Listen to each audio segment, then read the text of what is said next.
Um, what can you tell me, I guess, about, for you personally, you've talked about kind of the fan base at large. Mm-hmm. What makes Grateful Dead's music so meaningful to you, I guess? To me personally, I think I mentioned briefly before that I grew up listening to artists like Hank Williams and Johnny Cash and Jimmy Rogers and all these old country artists through my father, who sang and played guitar. He had a beautiful voice, but we just played in the living room, and that stuff was my heart music. And then I got into rock and roll, in middle school.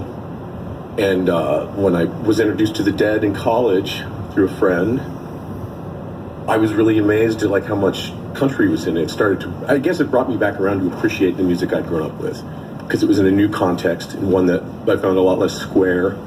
And because how you reject things that you grew up with, it's like I'm not like my father. I don't like this music, and it put it together in a way that meant a lot to me, I guess, in terms of sort of a completion of a circle in my life. But also it's connected to I went to a number of Dead shows before Jerry died, so it's connected to the community, that people that I met through that, people that are still very good friends today, and it continues to be meaningful to me now because of community and the fact that it's pulling in people who are young. It's continued to forever. I mean, a lot of our fans are in their early 20s or below 20, and it amazes me when we play these places and these kids show up and they are passionate about it the same way that I was. Who is the average, because you talk about community, who is the average Grateful Dead fan, as a person? That's the great thing.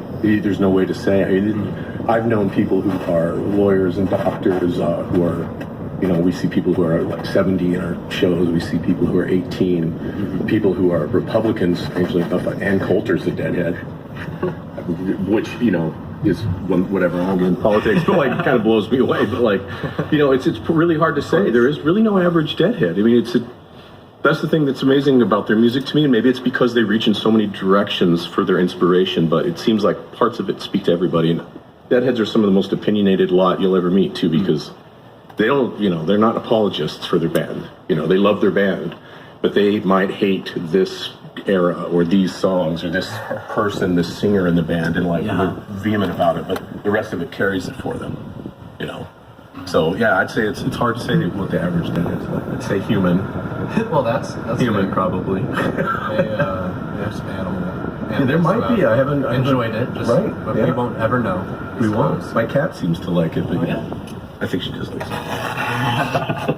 I suppose then, if there's anything that you would like to leave people with that may be listening, and if we get one more tune out of you, that would be fantastic.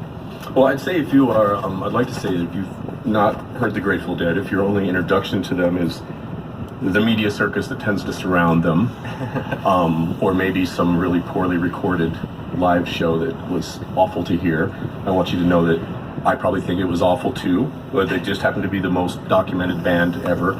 So every little mistake they made is out there, and they made lots of them.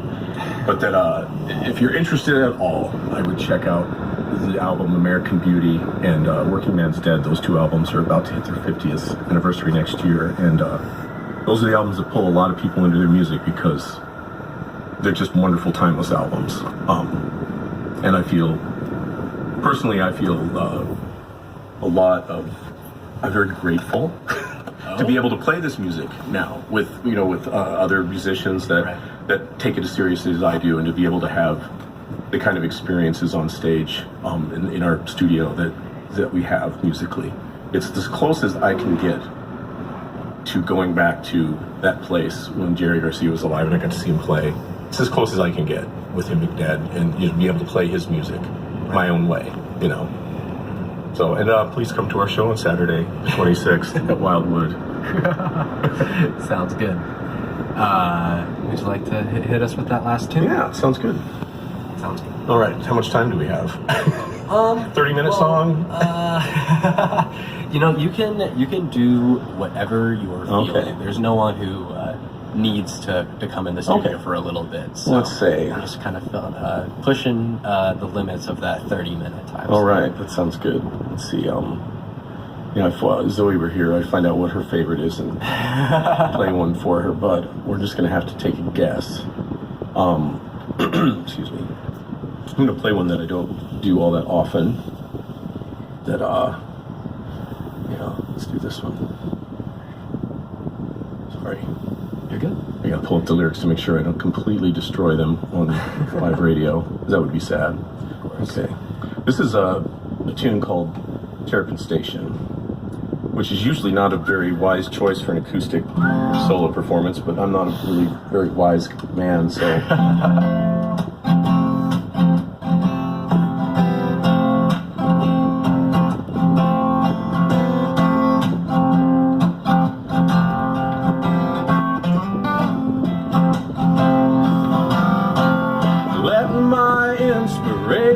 Flow, token rhyme, suggesting rhythm that will not forsake me till my tale is told and done. While the fire lights a glow, strange shadows from the flames will grow till things we've never seen will seem familiar.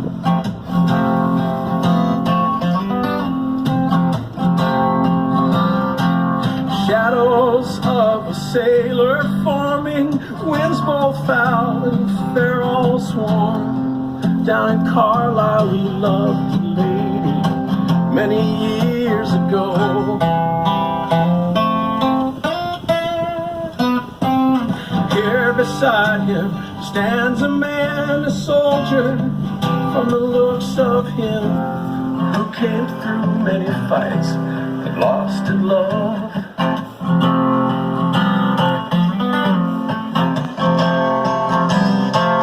While the storyteller speaks, a door within the fire creaks, suddenly flies open, and a girl is standing there.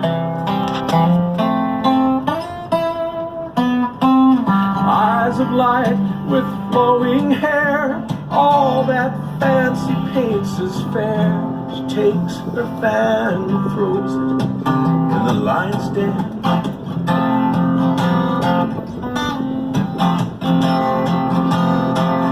Which of you to gain me tell will risk uncertain pains of hell? I will not forgive you if you will not take a chance. The sailor gave at least to try, the soldier being much too wise. Strategy was his strength, not disaster.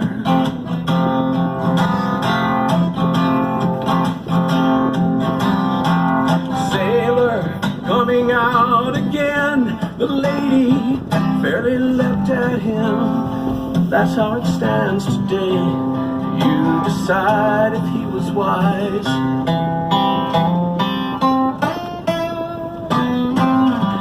Storyteller makes no choice.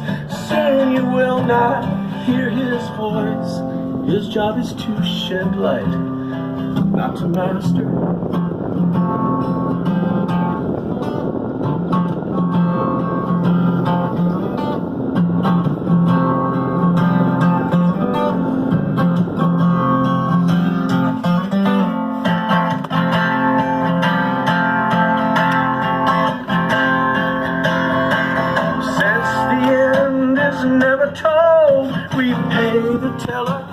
Often gold in hopes he will come back, but he cannot be bought or sold.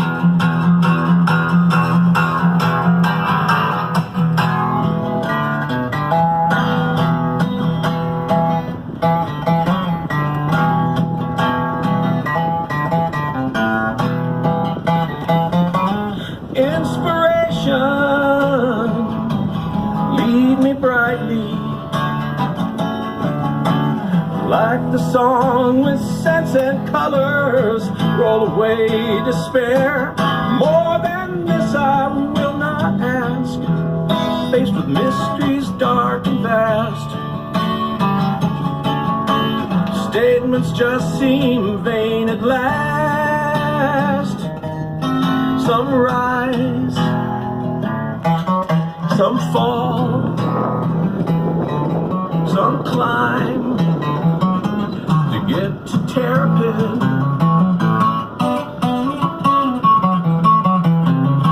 Counting stars by candlelight, all are dim but one is bright. The spiral light of Venus rising first and shining best, all from the northwest corner of a brand new crescent moon. Crickets and cicadas sing a rare and different tune. Terrapin Station in the shadows of the moon. Terrapin Station, and I know we'll be there soon. Terrapin, I can't figure out. Terrapin, is the end or beginning? Terrapin, but the train put its brakes on. Terrapin, the whistle is screaming. Terrapin.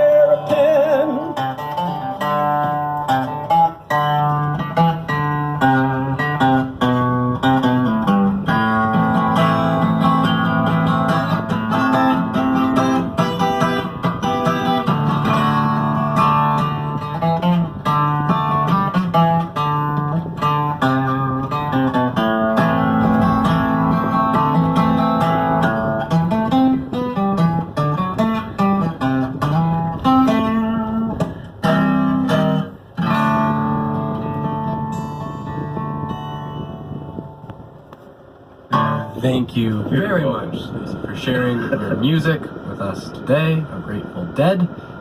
We're going to get return listeners to their regularly scheduled automation, but it was so wonderful to have you. Thanks for in having the studio. Hey, how you doing? This is Joe Walsh. I'm speaking on behalf of RAD. It's okay to rock and roll, right? But don't drive home drunk. If you're drunk, call me up. I have a limo. I'll come and get you.